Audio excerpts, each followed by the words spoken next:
What's up, fucker? It's your boy Jack Slack, coming at you on a glorious Monday afternoon. Weather can't decide what it's doing. I just put all my summer clothes away. Now I'm wearing sweatpants and too thick a t-shirt in the blazing sun with a nice hot cup of Earl Grey. And rather than your usual Fights Gone By podcast, we are doing another episode of Meme Kick Review because Michelle Waterson just fought. And we immediately before that I put up my Filthy Casuals quickie on Andy Hug and kicking at different ranges. Now, if you want to know how we feel about meme kicks on this podcast, we don't like flaccid-ass, quad-dominant bitch boy kicks, or bitch girl, that flap in the air and jar your own knee if you actually connect on something. We like juicy-hammed Swiss karateka style axe kicks and other meme kicks that connect on people and make them scared. You got two ends of the spectrum. You got Michelle Waterson flicking up her feet in front of people's faces and doing nothing, and actually kicking Angie Hill full force in the face and also doing nothing. And then you got Andy Hug, who every time he swung his leg overhead, people shat their pants. However, the Waterson-Hill fight was actually really good. And it was partly like, if it was my bullying about kicking shadows and just meme kicking that made Michelle Waterson actually hit people, you're welcome. That's all I can say. But I think it was largely helped by the fact that Angela Hill was fighting so aggressively. Those two fights where Michelle Waterson seemed like she didn't have any sense of range and was just happy kicking air, or did know the range and was still happy kicking air, those happened against people who were sort of hanging back. Angie came out, pushed the fight in this one, and even in the 2 rounds at the start where Waterson was really struggling, she was still landing better than she did throughout those other fights because the opponent was right there. I think this was another fight for Hill where it was a continuation of that. Yes, we can all see you've gotten better. It's a shame that this is going down as a loss on your record, like the Claudia Gadelha one. Because before this fight, everyone was like, why the fuck is Angela Hill headlining a pay-per-view? Not a pay-per-view, sorry. Why the fuck is Angela Hill headlining a card? Blah, blah, blah. Why should I care? She's got a 12-7 record or whatever it is. And, if you just look at the results, I could see why you'd be like that. But if you were watching those fights, it's someone who's very clearly getting better. And I think there was an element of what happened with Marlon Vera, and it happened to someone else too, quite recently. But they took maybe Beneil Dariush. We talked about it with a few guys. They take a step down in competition and put together like 3 or 4 wins, and everyone goes, yeah, but they're beaten. Oh, Charles Oliveira, that's who. They're beaten like less than stellar competition. And then when they do fight someone good, you get to see it against someone good. And that's what you saw with Hill versus Gadelha, and Marlon Vera versus Song Yadong, and Charles Oliveira versus Kevin Lee. And it's interesting because it's making that case for like the more careful matchmaking, the more like take a break, sit down, do 3 fights against lesser opposition, then go for one against a top flight guy, which is sort of the antithesis of what the UFC used to be, which was just killers fighting killers, best versus best. And it made an amazing sport as a spectator, but it did also, it burned out your fighters very quickly.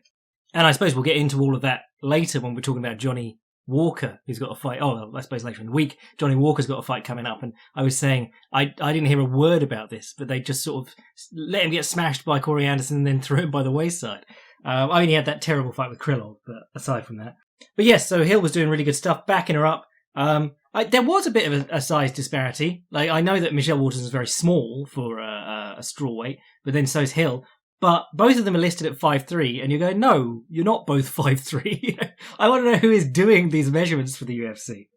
It's like Chuck Liddell apparently used to pinch his shoulder blades together when guys were trying to measure his reach, so that he'd have like an extra 2 inches of reach that wasn't listed on the tail of the tape. Which is how the Meows and Nicholas Merigali get away with wearing children's gis in jiu-jitsu competition. You just pinch your shoulder blades as tight as possible behind you when the ref's checking, with your arms stretched out to the side. And then when you release your scapula, your sleeves just go up like 4 inches. You look like you put on your wife's dressing gown. But yeah, Hill pushed the pace, did good stuff, and I thought, she was looking for the inside slip to the right hand across the top. She cracked Michelle Waterson with that in the first round. She was digging, she landed some good low kicks too, which is great for a side-on stance like Michelle Waterson's. But she was also using a teep quite well, which I thought was interesting, given how keen Waterson was to take her down. She was still able to use the teep quite well, just dig it into the stomach, which I really like to see out of aggressive fighters. is just a great way to tax on your man, and it's something that you can fall in behind or just kick him and then step off. You're not committed to doing anything off a good digging teep to the stomach. And on the opposite end of that, you saw Michelle Waterson land a couple of good D-sides, defensive side kicks, which is like a side kick, but you don't chamber it as much, and you let the opponent run onto it. It's like when we talk about creating structure when you're stepping backwards with punches. You make that momentaneous, like everything locks in place, your right heel to your right shoulder to your right fist. You create a structure for the opponent to step onto, then it's gone like a second later. And that's what you're doing with the D side. You're making the structure, they move onto it. Think of Vicente Luque and Jorge Masvidal against Stephen Thompson. Stephen Thompson's landing these kicks where he doesn't chamber them, and he's not moving forward, he's not jumping into them. The other guy's moving in on him, but they go flying. And it nicely sets up the side kick to the face, the hook kick to the face, the round kick to the face, whatever you're going for, normally into the open side. But Waterson did one right up the middle and did foot to face side kick late in, was that the fourth? But yeah, the other thing about Angela Hill in this one was that her takedown defense was stellar. Waterson's grappling won her a key round. Was that the third? I can't remember off the top of my head, but it was something that she needed to use, and she was threatening it all the time, which was good. But Hill was brilliant at stopping the takedown. She was getting her hips back, posting the head, squaring up, and she was landing good elbows and knees from there too. I believe the scoring criteria was, when they reconfigured it, they said that takedown defense had to be considered like as important as takedown offense. So failed takedowns are like score for the defending fighter as a successful takedown should for the attacking fighter, though, not in those words and not to those degrees. But you see now that like judges do not really care about the number of failed takedowns. They're not going to score your takedown defense perhaps as they should.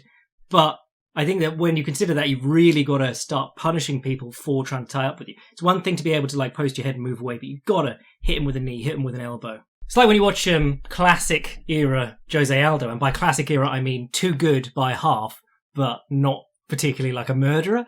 And the guy would shoot in on him, he'd pop his hips into their head, turn side on it and take the whizzer, feeding the single leg, and then he'd push the head down and limp leg out. And where like you'd think, get on the head, get a front headlock, do something with it, he'd just walk off and then be like, right, we're back to striking. But yeah, Michelle Waterson started getting herself back into it. She was still doing like the spazzy karate rush thing, that's Pacific War era thing, wasn't it? The karate rush. But, she'd go, yeah, ki-eyeing on 4 strikes as she ran forward and then land a low kick after 3 missed punches. But, she was doing stuff to fight herself back into it. And I think that's the thing, like, I make fun of Michelle Waterson a lot, but I think I went out of my way to say this on the last episode, but she's mad tough, and she's fighting people who are much bigger than her most of the time. Which is part of what makes it so irritating that she won't step in close enough to hit the person, because she's not scared of being hit. Like, it doesn't really make any sense. Well, to be honest, it could have been Angela Hill landing that right hand to the eye several times in the early going, slipping inside and landing the right hand to the eye. Closed her eye a little bit, depth perception went, and she was trying to kick from further out, not hitting Angela Hill, but she was actually hitting Angela Hill. There was a combination that came up a couple of times. I think both times in the UFC, and there might have been one on the Bellator card, but it's one I've been playing with a little bit lately because I was watching some Skarbowski, and if you remember Skarbowski from Tough, or if you're a big Muay Thai nerd, you'll remember him from being, was he Rajamat, whatever the one that isn't Lumpini. He was the champion of that stadium, or he beat both the number one at Lumpini and the other one at the same, like within the same few months. But yeah, really good. Great Farang. Very well respected. Has 2 gyms in Paris and 1 in Thailand, I believe. So he's pretty much been taken in fully by the Thai culture. But he had a really cool little combination that I saw him use a couple of times, which was he'd dip into a jab to the body and load up his right hand and come swinging up with this huge uppercut to the head, which reminded me of Chris Eubank. I'm doing a lot of work on Chris Eubank's uppercut at the moment. But that would never ever hit the guy, because you jab to the body and you're like, oh, maybe I can get it. If he bends forward a little bit, I'll hit him with a comical uppercut. But most of the time they just stand all the way up and you fall short. But what he'd do is he'd go jab to the body, swing this right uppercut, then both his hands as he moved forward would slam into the opponent's hands in their guard, because they'd be, earmuffs or double forearms guard, but standing upright, so they're not eating the uppercut. And he'd push him back and kick him with the right low kick. Body jab, swinging right uppercut, both hands push, right low kick. Love that. And, we were doing that in the most recent Filthy Casuals Quickie on Andy Hug. We talked about how just he would press to the clinch as someone stepped into punch, maybe with a cheeky headbutt in there, but he'd push them out and he'd kick their back leg as they went out. This is something you notice more and more, like getting people's weight on their leg to kick is more important than like getting them covering up. I think it was something that people grabbed onto with like Ram and Deckers. You could see him throw, or Ernesto Hoost or Rook came, and you could see them throwing like 4 or 5 punches, getting the guy covering up, jumping into the low kick. But Ram and Deckers particularly had amazing success by jabbing like to the chest and driving the guy onto his back foot to lighten his lead leg and kick it. So yeah, honestly, could have gone for another 5 rounds of Hill versus Waterson. Best showing of Waterson's recent career. I still thought the judging was a little bit all over the place. I mean, it was close. Like, you could score it either way because it was a 5-rounder and there were, I think, 2 sort of fairly clear rounds for each person. But Sal D'Amato, who's just the worst judge in MMA, he found it like 4 rounds to 1 for Waterson. You're going, which of the first 2 rounds did you score her? But anyway, shout out to Michelle Waterson. She did great. Now we just need to find her more aggressive opponents to let her land blows. So what else was on this card? I mean, I said I was looking out for Kamaworthy, and Otman Azaite, I'd not really seen him beat anyone that good, whereas Kamaworthy had just beaten Luis Pena. But man, Otman Azaite just threw him off right from the get-go. I mean, Kamaworthy's got this weird sort of square-on funky chicken style where he shows weird feints, and then if you saw the step-up low kicks he was throwing, they were just the goofiest shit. You were like, if you hit the guy, you might hurt yourself more than him. But yeah, he just got cracked coming in by Otman and finished really quickly. I think it was 1 minute 30. Yeah, 1 minute 33. Amazing. I mean, Kamaworthy, I was listening to the Heavy Hands boys talk about him too, but he's just really awkward, but he also has lots of losses by KO. It's just, I suppose he's going to be one of those fighters that, like, in 10 years, someone like me is going to be talking about weird fighting styles, and they'll be talking about Kamaworthy like I talk about, Emmanuel Augustus or someone like that. They'll be like, he had these very interesting high-level wins, and then he got stopped by absolute jobbers for no reason. Roxy beat Andrea Lee in a really fucking ugly fight. Andrea Lee's striking is not great, given that that's her selling point. Ed Herman versus Mike Rodriguez was a tire fire. I really liked Rodriguez. Someone sent me an email last week, or a couple of weeks ago, saying, like, does Mike Rodriguez have the nicest boxing in MMA? I thought they were joking. But then the more I've seen of Mike Rodriguez, I really like what he does. He's got really nice kickboxing. Ed Herman, just a tough, grindy old guy who has been around forever. So he must be winning enough that they keep him around. I think it was Ed Herman that Damian Maia hit that beautiful knee bar to sweep into triangle, or vice versa, on years ago. But yeah, the sticking point in this one was that Herman was getting beaten up. He got a knee to the body and he was winded, but the ref called it a groin strike, and then he got a load of time to rest. And then it would have been annoying if he got to the decision when the guy could have got the knockout, but it was even more annoying because he then Kimura'd Mike Rodriguez from the bottom in round 3 and used his toes in the fence to turn him over as well. So veteran moves, what would you expect from Team Quest? Matt Lindland's legacy, that is.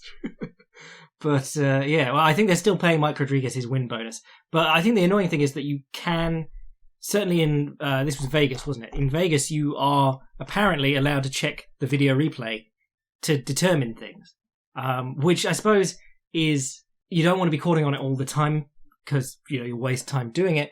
But there was no one around here, so he could hear their corner being like, that wasn't a low blow, check it. And they got Mark Ratner. Thankfully, they didn't get Mark Ratner on air, but now he's doing even less of a job. They used to just get him on air to talk about what happens when you get hit in the balls. I saw Mark Ratner at several events in the UK. Like, if you go as press, they're like, he's out the back at the buffet just talking to attractive female journalists. And they're like, what's your job? And he doesn't seem sure either. But yeah, he was like, no, they can't review the tape. And then it turned out that they can. Bit of a pain, but, that's sometimes these things happen in MMA. Bobby Green beat Elon Patrick. Elon Patrick looked a lot, he wasn't great here, but he looked a lot less messy than I have seen him in the past. So back in the day, I was like, who the fuck is Elon Patrick and why is he in the UFC? Because his striking used to be an absolute mess. But Elon Patrick came out, tried the takedown right off the bat, and Bobby Green was like, nah, well, now I'm taking you down, and I'm not letting you up.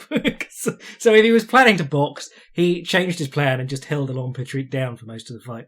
But the standing exchanges were great, because it's Bobby Green, and he's actually counterpunching now.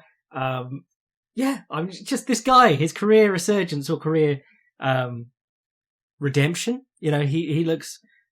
I'm just enjoying him more and more. I think it's because he's like a crafty old vet now. But he's doing the same thing, like a load of wins against lower level competition, particularly during this era where we're... Not era. Well, I suppose it's going to be an era. It's getting pretty long now. But this period where the UFC is struggling to find top fighters to fight top fighters, he's doing well just taking fights constantly and getting the experience in. Then Billy Quarantino versus... Billy Quarantillo. I keep calling him Quarantino versus Carl Nelson. This was ho-hum. And then in the third round, he came out and punched him in the face while he was on one leg right at the start of the round and scored the knockdown and went in to finish. And the ref waves it off. And Brendan Fitzgerald, in one of his classic moments, goes, walk-off knockout for Billy Quarantillo. And I've noticed this more and more. Every time there's a knockout now, people are like, walk-off knockout. You're like, no, why are you making this a thing? It's cool when Mark Hunt flatlines someone and strolls off. It's not cool when, you had it with Jalen Turner too, when you knock a guy down, you're like, it's over. And then the ref's like, no, it isn't. And if you swarm into finish like you should, it's definitely not a walk-off knockout. And then other places were like one-punch knockout. You're going, well, again, getting a bit sketchy with it because he hit him like 100 times up to that. I mean, I don't want formal terminology put in, but a walk-off knockout, that was definitely not. What else is good? Eubanks versus Avila. Fuck that, not watching that. Kevin Kroom versus Roosevelt Roberts. Dinged him early and then caught the guillotine, and it was like a power guillotine with the figure 4 of the arms. Not a lot happened in that fight, but a lot did happen in that fight.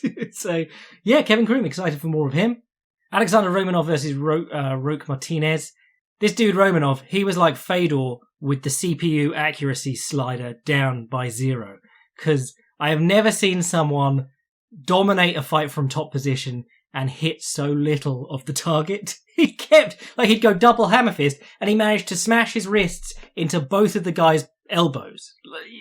What? And then he went to the knee on belly, and I'm like, nice. Transition to the knee on belly, hold him down, hit him. And he just hit elbows and forearms the entire time. This guy's going to break his hands more than he's breaking any of his opponents. But Rogue Martinez, big old boy. I did not think he was probably in shape to do this. But, submission by arm triangle. Yeah. Ho-hum, heavyweight division continues on. Nice souplé, though. Jaden Turner knocked out Brock Weaver in a decent-ish fight. Brock Weaver's not great. The more I see of him, the sloppier he looks on the feet. Again, we got a not quite walk-off knockout. Everyone's trying it. It's not quite working. And I think that's about it for things I enjoyed from the card. In terms of what's next, I suppose you've got to move Michelle Waterson on. Please don't get her in title contention anytime soon. Angela Hill, just give her another fight during the quarantine. She'll take it. She'll do something interesting. Roxy, again, no clear path of continuation. Andrea Lee will have whoever's got a loss in that division. There's not really a lot of... none of these fights really have consequences. I think that's the main thing about it. But I was explaining to friends. We had dinner with some friends, and they were like, what makes this weekend's card suck and not another weekend's card suck? I was like, well, the card doesn't necessarily suck because it's in the future. It's the problem is that there's not a lot to talk about in advance of it. Whereas if you have a good card on paper, you've got things to be excited about, stuff to talk about, matchups to talk about, and people will be excited about. Whereas this one, I was looking at it going, there could be some good ones on it, but no one's going to care about them up front. They'll care about them, when they're watching them and afterwards. That's about it. Meanwhile, Bellator had the opposite problem where they listed a load of, for them, quite high-profile fights, and none of them paid off. Phil Davis versus Lyoto Machida was their headliner for September 11th. I rewatched the first fight coming up to this, and then I was like, oh, that was awful. And then this one was awful too. They did nothing, because Phil Davis is just going to kick from range, attempt the odd takedown, and Lyoto Machida shot. So, it was absolute garbage. But on the rest of the card, there was some pretty interesting stuff. All in on Coca was absolutely fucked this week because there is just so much weird shit going on. Tyrell Fortune and Jack May was a no contest due to accidental groin strike. Raymond Daniels took on his guy they bust in to lose to him, but the guy was actually pretty good. Peter Stanonic. He was just walking forward with the guard up, and every time Raymond Daniels threw a strike at him, he'd come back with another. And he was coming back with low kicks and things like that. And it was actually working quite well because obviously Raymond Daniels, when he does a spinning back kick, he does a jump spinning back kick, he has to run away afterwards because in kickboxing, he's fine if he gets tied up. in MMA, you're giving up your back if that happens. And in fact, in the first round, he managed to knock Raymond Daniels off his feet by kicking his leg at the same time as he was back kicking. He did a nice cut kick underneath it, and Daniels got knocked down off it, and he took top position, immediately mounted almost effortlessly, and then Daniels actually used the fence really well to create some momentum and go all the way up and over, spin out from underneath the leg. Raymond Daniels was doing a pretty cool thing in this one where I'd seen Kyoji Horiguchi do it, to where he does like a little jump, and his right foot lands where his left foot did, and his left foot spears in with a knee, or his left leg spears in with a knee. So you do a little skip up. I've only really seen him and Kyoji Horiguchi do it. It's a little like jump in knee, but he did it twice in this fight, and it seemed to be working quite well, maybe 3 times. But the spinning back kick or the jumping back kick is his weapon of choice. He's an intercepting counter fighter. Gets you coming forward, he does the jump back kick, hits you in the gut. Hopefully you fall over and die. Otherwise, he's got to run. But as a result of that, in the second round, he jumps and immediately, instead of kicking him in the body, kicks him square in the junk. The guy's on the floor in like tears. There's like 4 or 5 minutes while the guy's recovering. And then they restart the fight, and Daniels immediately does it again. And rather than a DQ, this was Herzog, by the way, our boy, fucked this one right up. If it's a second foul, even if it's inadvertent, you've got to punish them somehow. And like Big John was like, well, if the fight if he was able to continue, they'd take a point off Raymond Daniels. He's like, no, if the fight's terminated by an illegal technique and you've already deemed it to be worthy of a foul, then it's a DQ. Stanisic deserves his full pay for this, to be honest. But yeah, if you want to be really creeped out, watch Raymond Daniels' post-fight interview. It's amazing. The guy is Homelander. Obviously he's a cop, so he's probably used to just sitting in front of a camera and justifying weird shit. But the energy in this interview is amazing. They're like, hey Raymond, can you tell us more about that fight-ending groin kick? And he goes, first of all, I'd like to give glory to God and thanks. And he's talking like he just won the fight. Then he goes like, my back kick is my bazooka, and wherever it lands, your body, your groin, whatever, you're going down. And he just continues in this fashion, being like, equating it. And he's like, I don't, when I win a fight and I knock an opponent out, I want them to be fine and okay. And I obviously wish that for Stanisic too. And you're like, what? Those things aren't the same. You felled him. It's just absolutely dead-eyed stare. What a strange man. But then, if you want to feel better about it, remember that Raymond Daniels was getting to the point where he was like a world-class kickboxer in his division. Scott Coker lured him away with the promise of his own kickboxing company, and then that closed. So now he has to fight MMA against absolute scrubs. Which I suppose is good if you want to go the MVP route, but the guy is not going to become a force in MMA. Rafael Carvalho, I think it was Carvalho who actually fucked the all in on Coker, but I did say that Carvalho was probably the one to fuck it up. Someone sent me a message being like, how was Rafael Carvalho a champion at one point? And I went, well, now you see, originally Brandon Halsey was a champion, and that's why. But Carvalho lost this 30-27 on all the cards against a guy with no Wikipedia page, like half the fights he has. Just Carvalho, what the fuck is wrong with you, mate? And then Ed Ruth lost his gimme against Taylor Johnson. Taylor Johnson did some nice leg entries, but did lose the knee line at one point, and Ed Ruth just didn't seem to know what to do. He just gave him it back. Nice inverted heel hook. We talked about how leg attacks are important to stop people hitting you from the top, but against wrestlers, they'll also stop them from dropping their weight on you because they've got a leg under them and they need their leg sprawled back. But yeah, got to finish with it. 59 seconds in. Can we just... Oh my god, the commentary was amazing. They didn't even acknowledge what was going on until they were showing the replay later. Big John and Goldie, they got Josh Thompson in, and he, for one event, he was good at trying to bring them back on track. When someone wanders out of the home, you go, come on, back this way, Grandad. And then now they've just beaten him down with the experience. He's now just joining them, rambling about bullshit while the fight's going on. Like Juan Archuleta. Their event the next night. Oh, Kat Zingano just about beat the girl she was supposed to, which is good. Gabby Holloway. I like Zingano, so I'm actually happy for her getting that banked away. But it was weird watching that and being like, I remember what destructive force Kat Zingano was in the UFC. If you watched her manhandled Misha Tate. And even like Amanda Nunes, obviously Amanda Nunes has come a long way since then, but she took some of Amanda Nunes' best blows and then she just threw her around. Like, absolutely ragdolled her. But on their next card, also awesome heel hook from Naaman Gracie against John Fitch. Naaman Gracie, the Gracie to care about. Unless Crone fights again and wants to fight really dumb, because that's actually quite entertaining. He wants people to look at him and say, Crone Gracie, that's a warrior. But Juan Archuleta versus Patchy Mix was their legit fight of the weekend. That was like, well, I mean, it was their fight for their vacant bantamweight title. I believe Patchy Mix is undefeated, and Juan Archuleta had just fought at featherweight against Patricio Pitbull. But he'd been doing great things at bantamweight before that. Beat Ricky Bandejas, beat Eduardo Dantes, knocked him out. So this was a pretty exciting matchup, and the fight was good. It's just that Big John, Goldie, and Josh Thompson did their best to convince you it wasn't by talking about just about anything else. Yeah, no one is playing the role of play-by-play guy. No one is telling you what's going on. And I can deal with that as someone who watches a lot of fights and knows what's going on. And, I can turn the sound off. But to have someone talking about something completely different while you're watching it is really hard work. But there was some really interesting stuff going on in this fight. Patchy Mix did really well early on.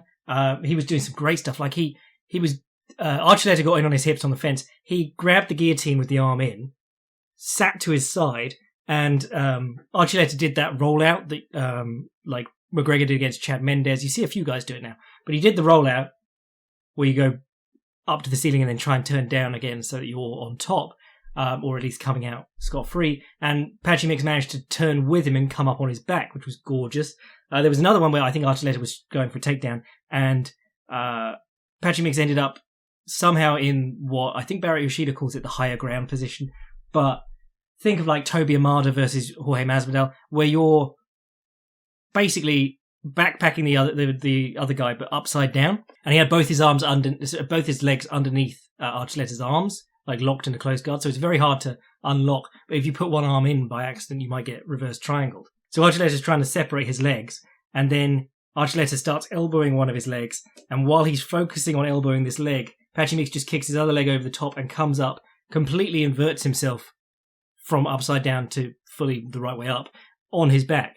It's a move that it's very difficult to do because he did it very, very quickly, which was impressive. There was lots of stuff like that. He was very, very strong in the grappling exchanges, and which was surprising because I believe he's full-time bantamweight, and Archuleta's just been up to featherweight and been fine there. But Archuleta did a great job of applying bodywork. He was hitting the body really well, and the further the fight went on, the more body shots he was landing without any repercussions. So it wasn't like Patchy Mix was falling over and grabbing his body and be like, oh, or his hands were dropping and he was so tired. But you could clearly see that Archuleta was getting to a point where he could hit freely and not worry about anything coming back. I was doing all sorts of stuff because, he trains with TJ Dillashaw and I presume Bang Ludwig. But he'd do like the cheap punch, switch step shift into stepping uppercut and things like that. But he was landing lots of punches to the body, good knees to the body. Like he got Patchy Mix down by the fence. Patchy Mix scooted the fence to that seated position, and he hit him with a knee to the solar plexus like the Anderson Silva one. Did kick him in the arm on the ground, and this was Herzog again, but I think this was the right call by Herzog, because you don't get to say it wasn't a kick to the head if the arm gets in the way, because you were still trying to foul the guy, or at least close to fouling the guy. I think the body kick thing on the floor really needs to be looked into, because it is there's a lot of room for mistakes like this to happen by either the referee or the fighter. But yeah, went the full distance.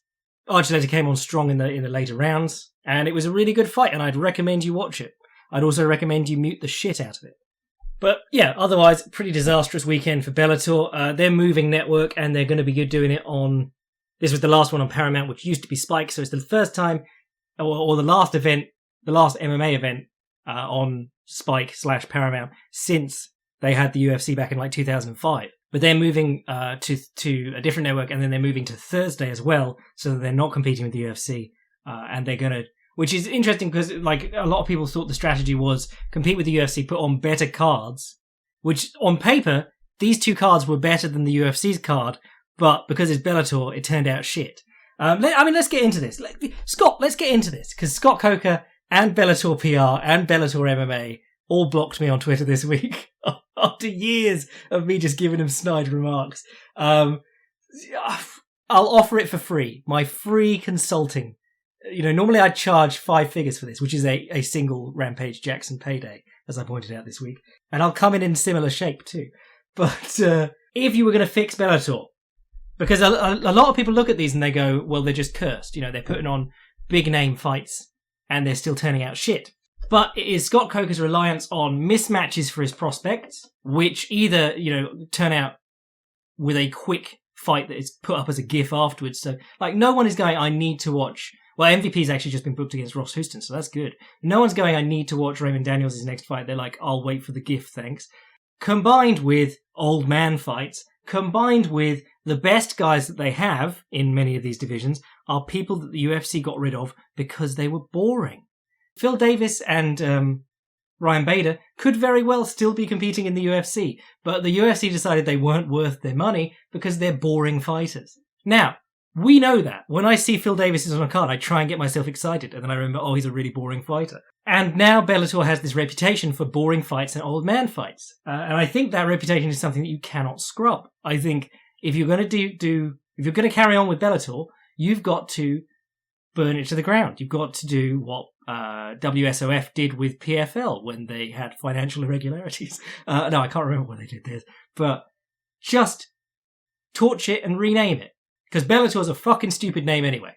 And it will be it's like if there's a pub in your town, someone else might take it over, they'll do it up, they'll keep the name, and you'll be like, well, I thought that place was a shithole. And your friend will go, oh no, they've been under new management for 8 years, and they're really nice now. They do the best food. That you don't fucking know, because it's got a reputation as that pub. Whereas if someone moves in and immediately changes the name, then at least you go, well, I wonder what that place will do. Didn't that used to be the Devil's Dickhole? Now it's, I don't know, the King's Head or some shit. Plus, Bellator just has these terrible ideas, like what will get people hyped for our featherweight tournament? Oh, let's do a game show place drawing. Let's do what K1 used to do. Except K1 did it as a side thing that absolute nutters for K1 could watch. It was not at 1 a.m. during the middle of their card before the main event came on. But that's the thing. Most of it comes down to the fact that Bellator now has this tainted reputation, and it's going to take years to undo it. Years of good fights, and you'll still have people who don't hear about them. Whereas, Cage Warriors, I do not expect the same level of competitors in Cage Warriors that I do in Bellator, but I'll watch a Cage Warriors card because, well, the pacing isn't always dog shit like Bellator's, and they have had interesting fights. And some good prospects have come through there. Bellator doesn't have the monopoly on good fighters outside the UFC. And I think the other thing is, Bellator went fully into... Well, they looked at the stats and the demographics, and they realized that UFC's viewership has been dropping, and it was at its peak in 2008. And they were like, well, what if we give people that MMA from 2008? But unfortunately, it's been dropping across the board. So where Bellator used to do 800,000 viewers on whatever they used to be on, they're doing 200,000 viewers now, just desperately chasing the heights of 2008 UFC. In fact, when this came up and I was being a cool guy and pretending not to be very upset that Scott Coker blocked me, a number of people actually pointed out that of the MMA podcasts, there are very few that still cover Bellator, and I'm one of them. So, seems like they're very much on the way out. Anyway, stop using your old fucks to sell cards. You're going to get the dipshits who want to see the old fucks in anyway. Put them in the co-main event. Put your Juan Archuleta versus Patchy Mix as the main event of your... I don't know, Chael Sonnen versus Corpse of Don Fry co-main event. And then if you weren't completely fought out this week, there was a BKFC card on Bare Knuckle, and I watched this about 3/4 of the way through. I came in, and I saw Kendall Grove, and I was like, oh, I wonder who he's fighting. And then they cut to the other corner, and there's the widest, heaviest Hector Lombard I've ever seen. And I was like, now these guys understand Coker's matchmaking. Get the roidy guy with the big punches against the guy with the legendarily soft chin. And what do you know happened? Hector Lombard came out like a bull in a china shop. Kendall Grove didn't throw one punch, just covered up and got knocked down 3 times. And then in the main event, you got Thiago Alves was supposed to fight Phil Baroni, got Julian Lane, and I think it went the distance. I can't remember. I tuned out very late in the fight. But yeah, that was a sad notch on Thiago Alves' bedpost. I thought he was better than that, but I was watching him, like, they were jabbing, and it just looked like two guys who kickboxed, and then their coach said, now hands only for this round. They didn't have a lot of ideas, there wasn't a lot of movement going on, and every time that Thiago Alves parried a punch or slipped a punch and came back, you're like, oh, if he'd just been allowed to kick the leg on the end there. But yeah, BKFC, better MMA than Bellator. Maybe that's why Bellator are failing. They're hiring all the Bellator prospect fighters and putting them in BKFC. Anyway, I've rambled plenty for today. I'm off to do some more stuff for the Patreon boys. If you want to support the podcast, get all the extra stuff we do on the side, sign up to the Patreon. If you want to send an email to the podcast, fightsgonebypodcast@gmail.com. And if you want to see what I'm writing at any time, fightprimer.com. I'm your boy Jack Slack. Michelle Waterson finally landing an axe kick to no effect. Bless.